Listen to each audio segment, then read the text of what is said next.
Los mercados chinos están cayendo fuertemente y cuando hablo de los mercados chinos estoy haciendo referencia especialmente a sus principales compañías tecnológicas, como por ejemplo Alibaba.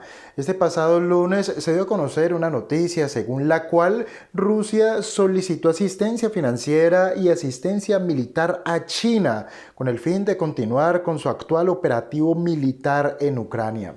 Esta noticia en sí misma es muy significativa, no solo por el hecho de que Rusia haya pedido colaboración u asistencia financiera y militar a China, lo cual desde mi punto de vista sería positivo porque lo que implica es que Rusia se está quedando sin oxígeno.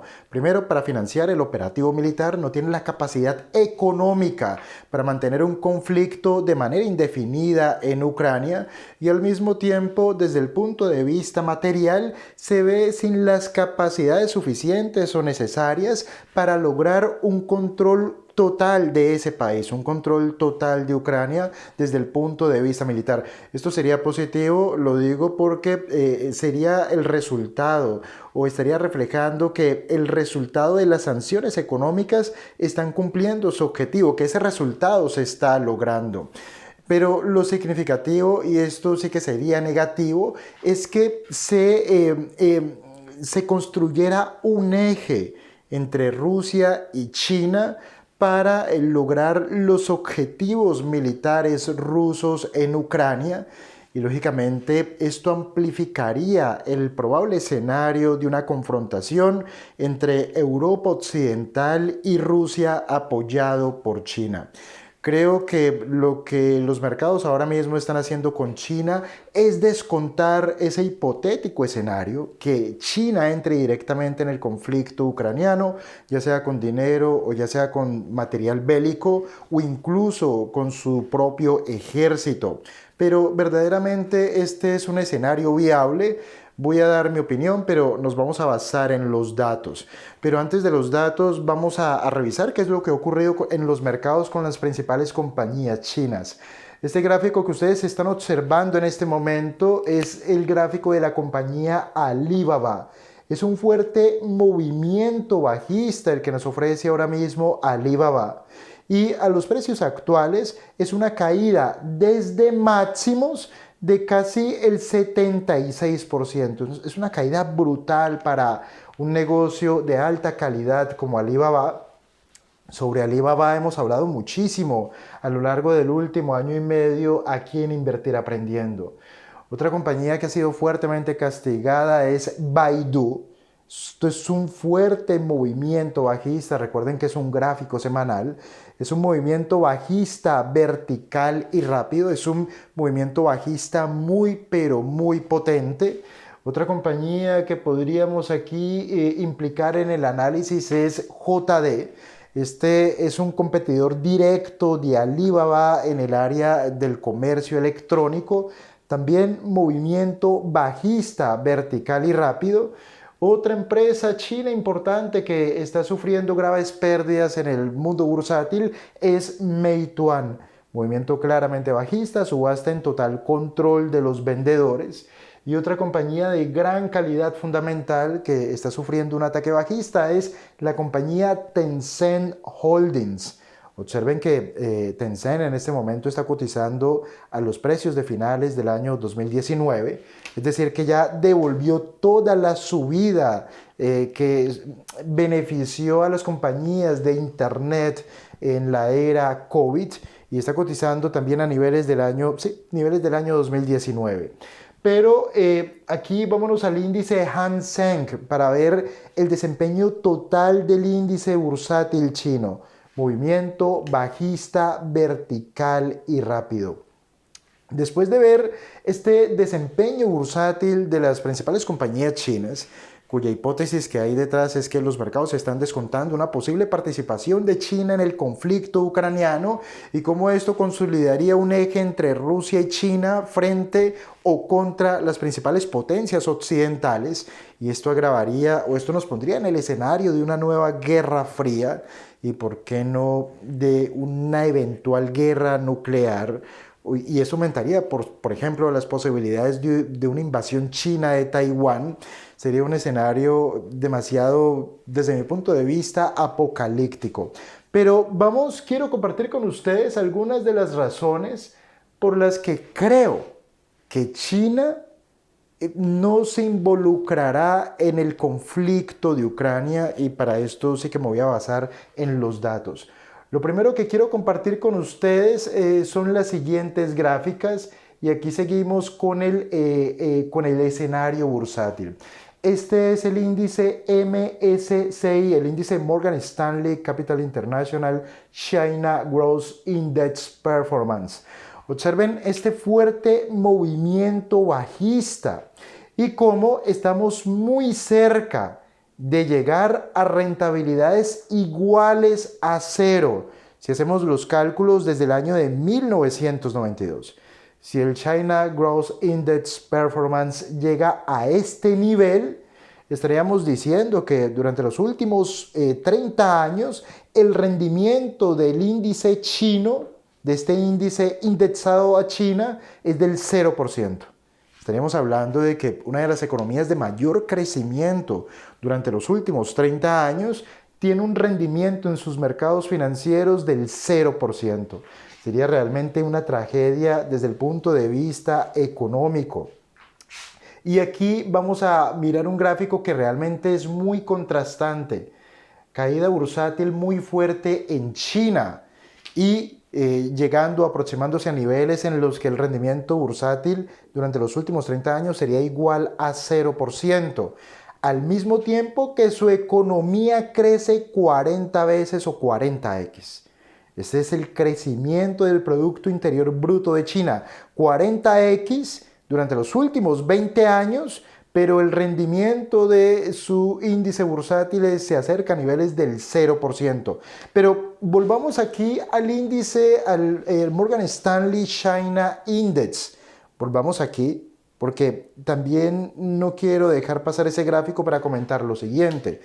Observen que China no es la primera vez que nos ofrece estas fuertes volatilidades bajistas. Aquí en el año 2008, al igual que el resto de los mercados financieros, nos ofreció una fuerte volatilidad bajista.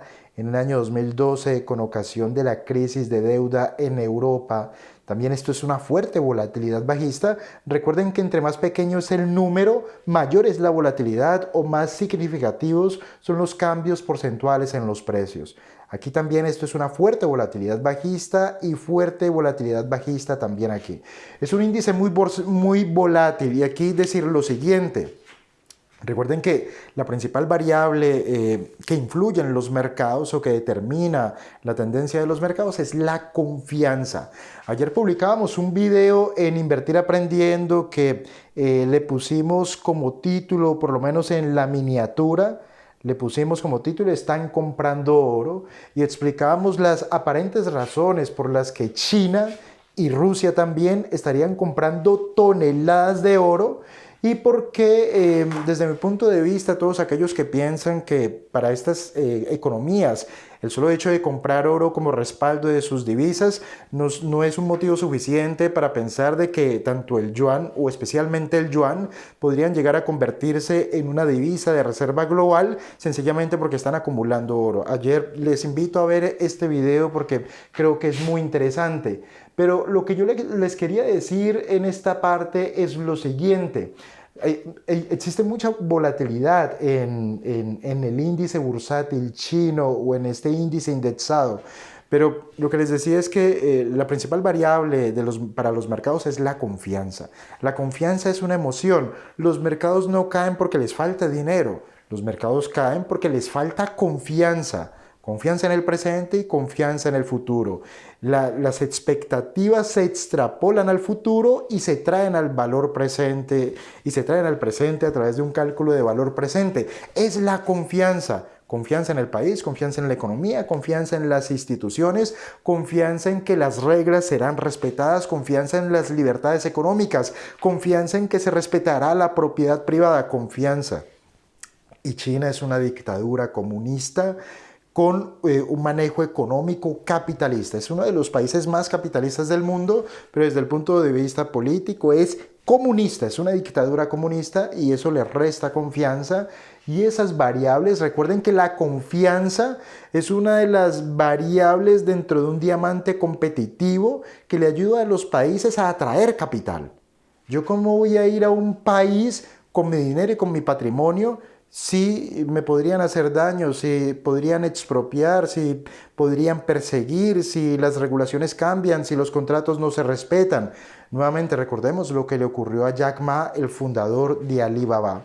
Pero es que además hay otras cuestiones de índole económico que yo quiero mencionar aquí.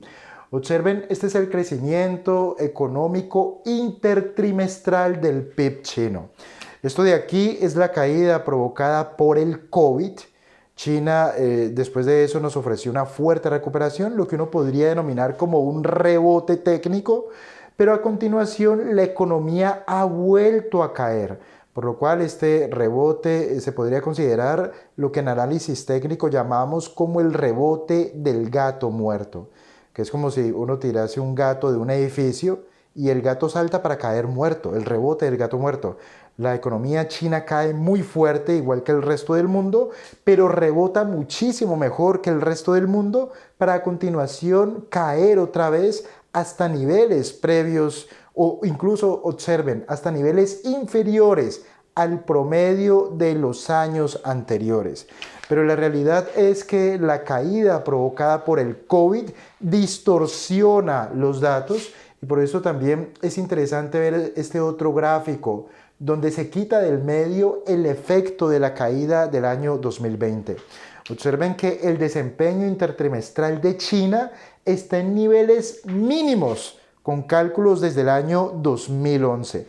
Es decir, el desempeño económico de China ahora mismo no es sobresaliente, es una economía que se está enfriando, es una economía que se está rápidamente desacelerando. Es decir, China tiene problemas internos y al final vamos a ir encadenando esto para llegar a una conclusión que creo que es bastante interesante. Entonces tenemos allí cuál es una de las principales variables que provoca que el PIB chino se esté desacelerando fuertemente. Y aquí vamos a ir conectando datos. Observen que hasta el año 2005-2006, la mayor base para el crecimiento económico de China dependía del sector externo. China era un país fuertemente exportador, lo sigue siendo, pero a partir del año 2008, que ocurrió la quiebra de Lehman Brothers y el estallido de la crisis subprime, a partir de ese momento China ya no se enfocó en el crecimiento del sector externo, sino que se comenzó a enfocar en el crecimiento basándose en el consumo interno. Consumo de los hogares, inversión de las empresas y gasto del gobierno. El crecimiento ya no se debería a un crecimiento de las exportaciones.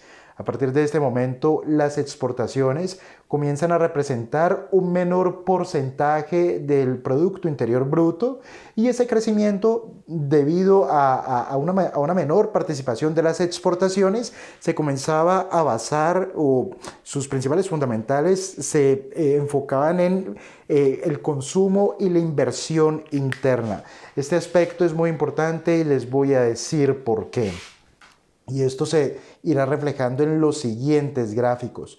Observen que al mismo tiempo que las exportaciones chinas caían, recuerden que una economía se puede financiar con capital externo, vía endeudamiento o exportando, y el producto de esas ventas son divisas, y con esas divisas yo financio el crecimiento interno o el crecimiento del país. Pero lo que hace China al cambiar desde un país enfocado en las exportaciones a un país enfocado en el crecimiento interno, a partir de ese momento se comienza a disparar el nivel de la deuda privada. Es decir, que el crecimiento interno se comenzó a financiar es con deuda privada, no con ahorro, con deuda privada. Deuda contraída con bancos en China o deuda contraída con bancos en el exterior. El crecimiento económico ya no se financiaba a través del sector externo vía exportaciones, sino que se comenzó a financiar con crédito. Y esta parte es muy importante para lo que vamos a ver a continuación. Entonces tenemos allí crédito interno y observen aquí una cosa bien importante. como porcentaje del PIB, el sector de la construcción representa en China casi el 30%. Estos son datos a 2017. Y aquí tenemos a China, es un 30%. El sector de la construcción en China representa el 30% del PIB. Si lo comparamos, por ejemplo, con España, el sector de la construcción está próximo a un 18%. En el momento de la burbuja en España, en el momento de la burbuja inmobiliaria, esto se situó en niveles del 28%, pero la burbuja inmobiliaria en España estalló y ahora se sitúa por debajo del 20%. Observen que la burbuja inmobiliaria en China llega a niveles superiores a los niveles de la burbuja inmobiliaria en España.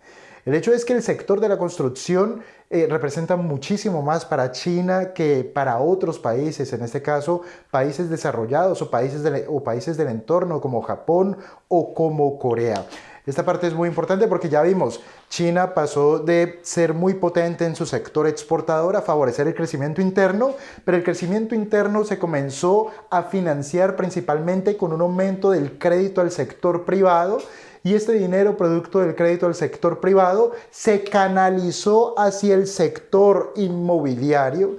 Y ahora vamos a ver una de las principales variables que aquí comienzan a jugar un papel importante. Entonces, observen aquí la composición de los principales sectores exportadores chinos. Esto que está aquí de color rojo es el sector de la tecnología. Observen cómo el sector de la tecnología, aunque crece un poco, básicamente permanece constante. En cambio, otros sectores sí que tienen crecimientos importantes, como por ejemplo, aquí tenemos el sector de nuevos materiales, o tenemos, por ejemplo, el sector de nuevas energías, etc.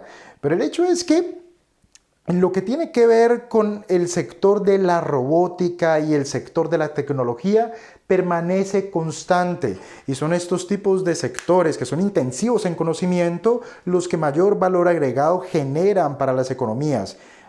China no ha tenido un crecimiento tan espectacular en su sector tecnológico, pero sí ha tenido un crecimiento espectacular en un área de la economía que es especulativa, como es el sector inmobiliario. Y ahora vamos a completar este análisis que acabamos de realizar. Observen además de todo esto, cómo China en este momento tiene los tipos de interés en niveles históricamente bajos. Si tenemos datos desde el año 2000, como los tipos de interés fueron altos hasta el año 2008, cuando estalló la crisis, se redujeron y a partir del año 2012 volvieron a subir, después volvieron a caer cuando se hizo evidente que en los Estados Unidos se llevaría a cabo el tapering, y después una subida en los tipos de interés que en su momento fue cancelado por la aparición del COVID. El hecho es que China redujo los tipos de interés a medida que su economía se ha ido desacelerando, como lo vimos en gráficos anteriores. Y esto nos lleva a lo siguiente. Recuerden que dijimos que China había pasado de ser una economía enfocada en las exportaciones a ser una economía que se volcó hacia el crecimiento basándose en factores internos, pero este crecimiento interno se financió con mayores niveles de endeudamiento.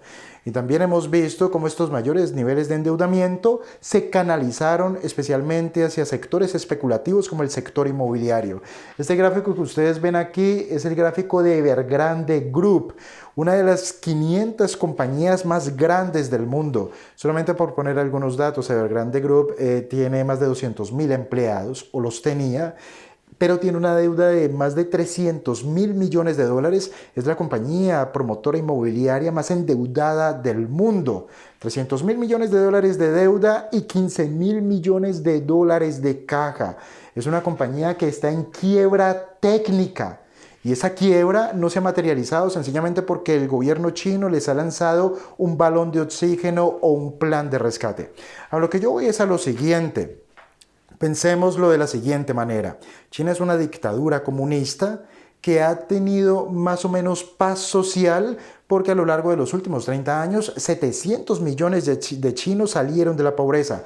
¿Cómo salieron de la pobreza? A través del crecimiento económico. China pasó de ser un país eminentemente agrícola, donde a la gente le pagaban con un plato de arroz, a ser un país muy de ciudades, de grandes metrópolis, donde la gente entró a trabajar en sectores industriales y en sectores tecnológicos, donde los salarios han aumentado y la clase media ha aumentado. Eso le ha permitido al gobierno chino tener tranquilidad social. Ahora, Evergrande Group solamente Evergrande Group tiene 200.000 empleados de manera directa y casi 4 millones de manera indirecta. En el sector de la construcción trabaja muchísima gente de manera indirecta. Pero Evergrande Group es un solo player, es uno de los más grandes, pero es un solo player. La crisis del sector inmobiliario chino, de toda la cadena de valor del sector inmobiliario chino, afecta a prácticamente todas sus empresas. ¿Qué quiere decir esto? Si se derrumba definitivamente el sector inmobiliario, que ahora mismo está en una reestructuración, si se derrumbará también el crecimiento económico de China. ¿Qué ocurriría si China se alía con Rusia en una cruzada bélica en Ucrania? Sería catastrófico para China. Los capitales saldrían espantados, ya no habría inversión extranjera, no serían capaces de atraer el capital que necesitan igual para resolver sus problemas y para mantener altas tasas o elevadas tasas de crecimiento económico. Y ellos saben que es el crecimiento económico lo que les da tranquilidad social para mantener el statu quo, que es políticamente una dictadura comunista y en lo económico una economía capitalista. Desde mi punto de vista, China tiene muchísimos problemas ahora mismo como para meterse con Rusia en un problema que realmente no les interesa. A los chinos yo los veo es haciendo negocios, solucionando sus problemas, resolviendo sus problemas. Pero los veo es haciendo negocios, no los veo metiéndose en una campaña bélica que les va a costar dinero, que les va a costar crecimiento económico y que les podría provocar una revolución social. La gente en China sabe que viven en una dictadura comunista, pero que están viviendo una época de más o menos una época de elevada prosperidad económica. Pero si esa elevada prosperidad económica desaparece, si estos privilegios desaparecen, pero se combina con que tienes coartadas tus libertades civiles y económicas, pues esto sería una bomba de tiempo para ellos. Ellos lo saben. Y por esto es que desde mi punto de vista, China no se implicará con Rusia en el conflicto ucraniano y por lo tanto podría ser que todas estas caídas en las principales compañías chinas podrían ser una oportunidad histórica. No digo que en este momento, pero sí que creo que Además, pensemos en lo siguiente, si China se mete con Rusia en Ucrania, es probable que todas estas compañías chinas que cotizan en bolsas americanas fueran deslistadas. Habría una guerra económica directa, total, entre China y los Estados Unidos y las principales potencias occidentales, y esto la perjudicaría enormemente.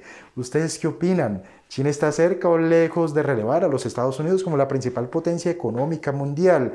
¿O para ellos sería mucho más interesante asociarse con Rusia en una cruzada bélica o estructurar lo que se podría denominar como un eje del mal del estilo de la Segunda Guerra Mundial? Alemania, que era Alemania, Japón e Italia frente a las principales potencias occidentales. Sería que, ¿ustedes creen que podemos volver a un escenario de estos, de Guerra Fría, de eje norte-sur, de este-oeste? ¿O creen que sencillamente China será lo suficientemente pragmática para poner los negocios por arriba de cruzadas bélicas o de ideales políticos? O si ustedes creen que ellos son conscientes de que esto podría ocasionar un estallido social y poner en peligro el actual statu quo político en ese país. Muy bien, espero no haberme demorado demasiado, yo creo que un poco sí. Invitarlos que este próximo miércoles tenemos el taller Cómo invertir en el petróleo para beneficiarse de la tendencia. Será un taller muy corto, creo